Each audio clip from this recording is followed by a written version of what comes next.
सबसे पहले संसद के मॉनसून सत्र की बात करेंगे, जिसका आज है 7वां दिन और बीते 6 दिन काफी हंगामेदार नजर आए। अब इसके कंपैरिजन में आज का दिन बेहतर माना जा सकता है, क्योंकि कई दिनों से नीट पेपर लीक के मुद्दे पर जारी घमासान के बीच आज लोकसभा में बिल के संशोधित प्रस्तावों पर चर्चा होती नजर आई। हालांकि सत्र शुरू होते ही पहले लोकसभा को 2 बजे तक के लिए एडजर्न कर दिया गया, जबकि राज्यसभा की कार्यवाही बुधवार तक के लिए सुबह 11 बजे तक के लिए स्थगित कर दी गई। अब लोकसभा में क्योंकि आज 2 बजे से एंटी पेपर लीक कानून में जो संशोधन सरकार करना चाहती है, उस पर मैराथन चर्चा जारी है। जाहिर बात है कि बीते 6 दिन से जारी गतिरोध के बाद आज सत्ता पक्ष और विपक्ष के बीच चर्चा के लिए सहमति बन गई, जिसके संकेत कल ही मिल चुके थे और उस संकेत का असर आज लोकसभा में देखने को भी मिला।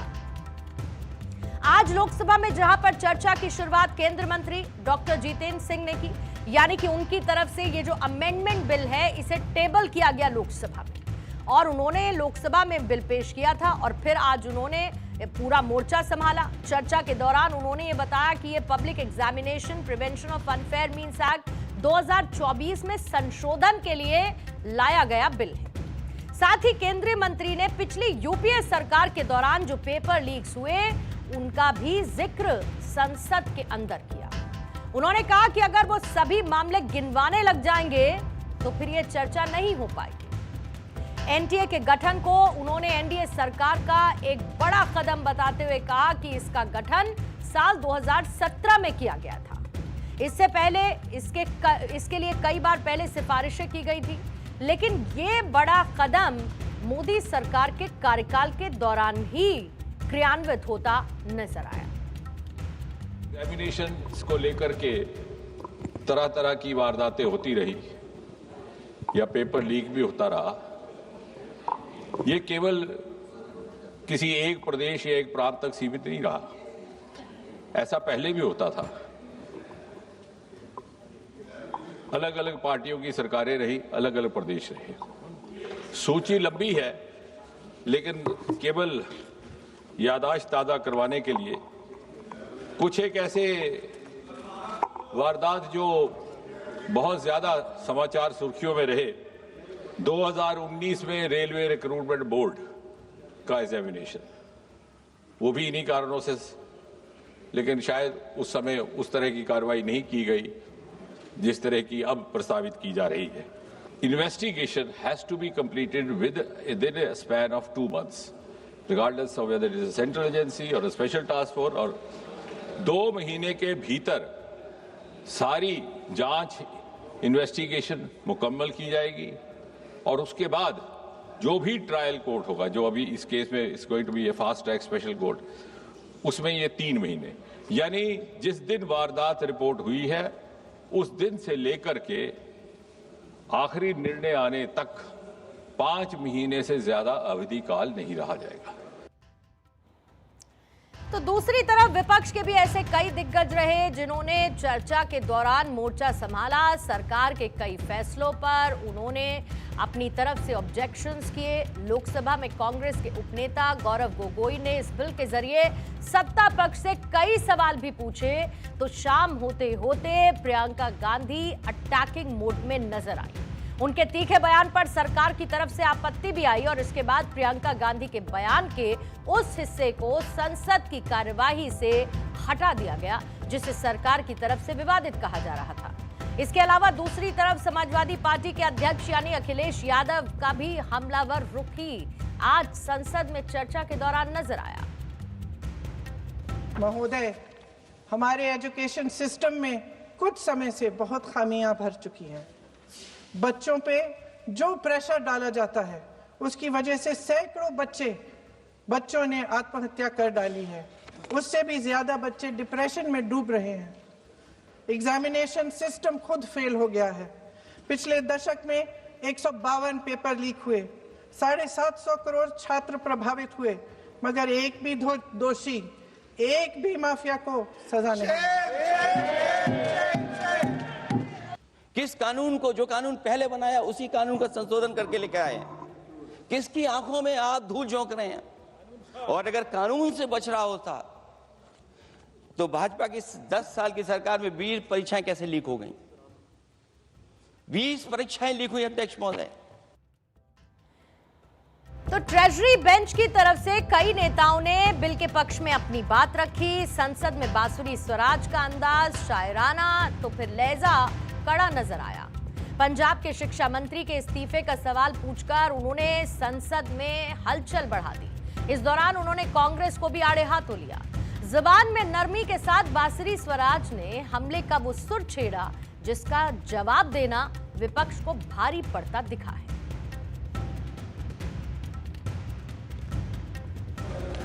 इसकी न केवल आवश्यकता है बल्कि ये आज के समय की मांग भी है और इस अमेंडमेंट को लाना आदरणीय प्रधानमंत्री श्री नरेंद्र मोदी जी की संवेदनशीलता और उनकी जिम्मेदाराना सरकार का प्रमाण है। अध्यक्ष जी, फर्क साफ है। फर्क केवल सरकार का नहीं, फर्क सोच का भी है। यूपीए का मंत्र है delay, deflect and deny. Modi का मंत्र है डिटेक्ट, डिसाइड एंड डिलीवर।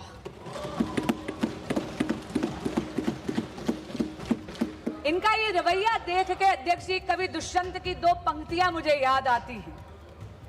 तुम्हारे पैरों के नीचे कोई जमीन नहीं है, तुम्हारे पैरों के नीचे कोई जमीन नहीं है, कमाल है कि फिर भी तुम्हें यकीन नहीं है।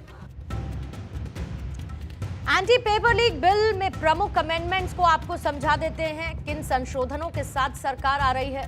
सरकार की तरफ से 2024 के मूल कानून को और ज्यादा सख्त और टाइम बाउंड बनाने के लिए ये अमेंडमेंट पेश किए गए हैं। पेपर लीक और इसके साथ चीटिंग में शामिल दोषियों के खिलाफ सजा को बढ़ाकर न्यूनतम 5 साल से 10 साल किया जा रहा है, जबकि पहले यह सजा 3 से 5 साल हुआ करती थी। व्यक्तिगत तौर पर अगर कोई अपराधी है तो उस पर जुर्माना 50 लाख तक का लगेगा, जो कि पहले राशि 10 लाख थी। इसके अलावा ऑर्गेनाइज्ड क्राइम नेटवर्क के लिए न्यूनतम जुर्माना 10 करोड़ तक प्रस्तावित किया गया है, जबकि पहले ये राशि 1 करोड़ तक की थी। और साथ ही अब कम से कम 7 साल की जेल का प्रावधान भी है, जबकि पहले सजा की शुरुआत 5 साल से होती थी। इसके अलावा स्पेशल फास्ट ट्रैक कोर्ट्स बनाए जाएंगे। पहले जांच की कोई सीमा नहीं थी, लेकिन अब जांच एजेंसीज को टाइम बाउंड किया गया, यानी कि 2 महीने के अंदर उन्हें अपनी इन्वेस्टिगेशन को पूरा करना होगा। इसके अलावा जो फास्ट ट्रैक कोर्ट्स हैं उनमें सुनवाई होगी और 3 महीने के अंदर, यहां पर भी टाइम बाउंड है, 3 महीने के अंदर ट्रायल को पूरा करना होगा और पहले इसका कोई भी प्रावधान नहीं था। जाहिर बात है कि नए अमेंडमेंट्स के बाद अब राज्य सरकारें और केंद्र शासित प्रदेश खास तौर पर जो स्पेशल फास्ट ट्रैक कोर्ट्स हैं वो बना पाएंगे।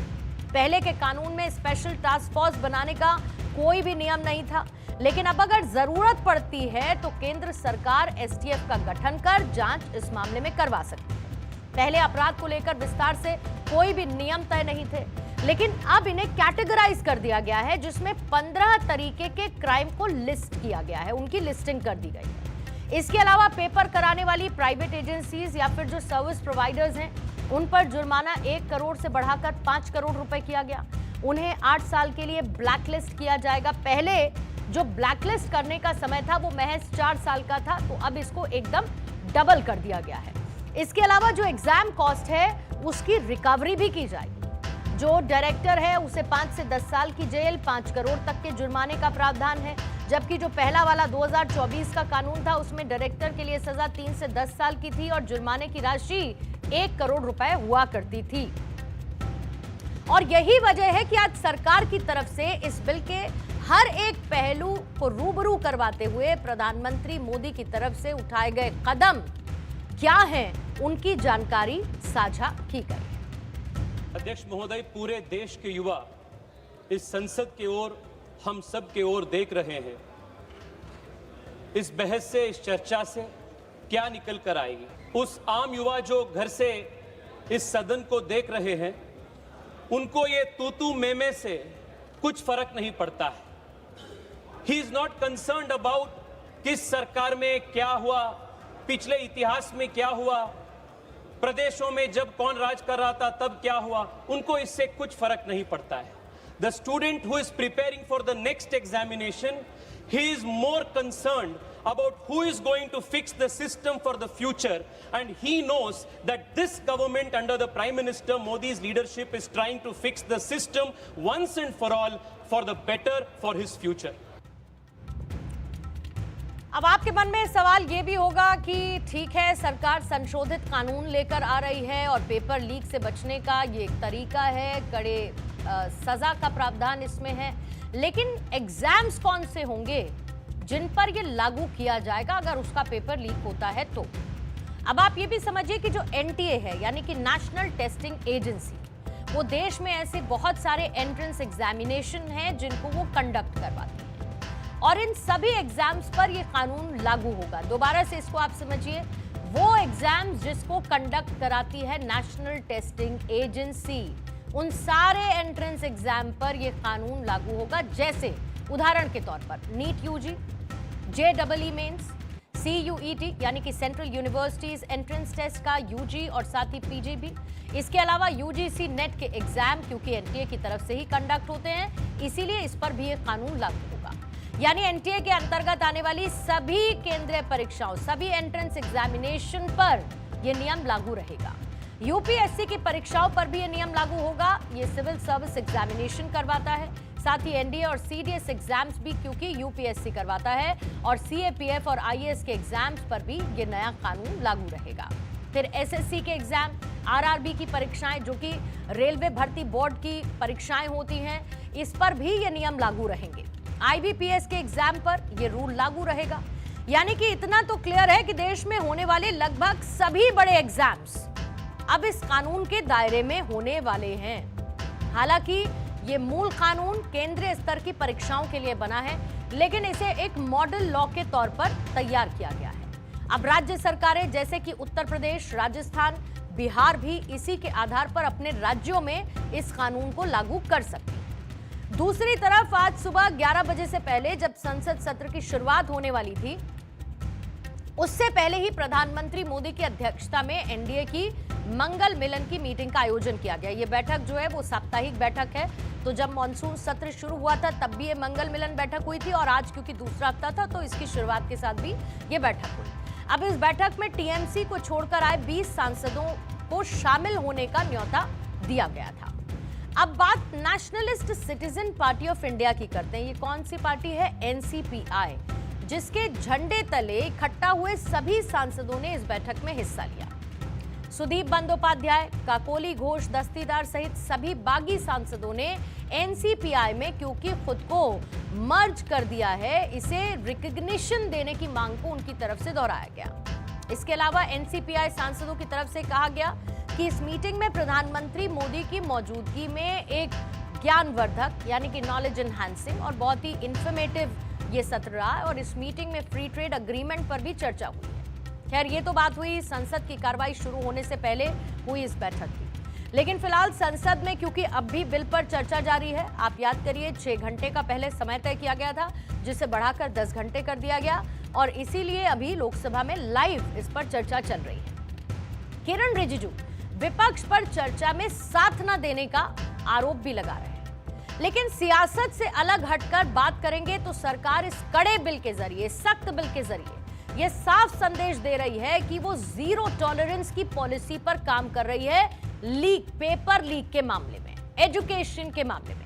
और पूर्व शिक्षा मंत्री का इस्तीफा और प्रधानमंत्री मोदी की छात्र हित के लिए उनके दिख रहे कमिटमेंट को भी ये रिफ्लेक्ट करता है कि बिल पास हो जाने के बाद एक बड़ा बदलाव देखने को मिलेगा, जो जाहिर बात है कि सिस्टम को तो दुरुस्त करेगा ही, अपराधियों पर भी शिकंजा कसेगा, और जो एंट्रेंस एग्जाम देने वाले कई छात्र हैं उनके लिए भी ये एक खुशखबरी ही साबित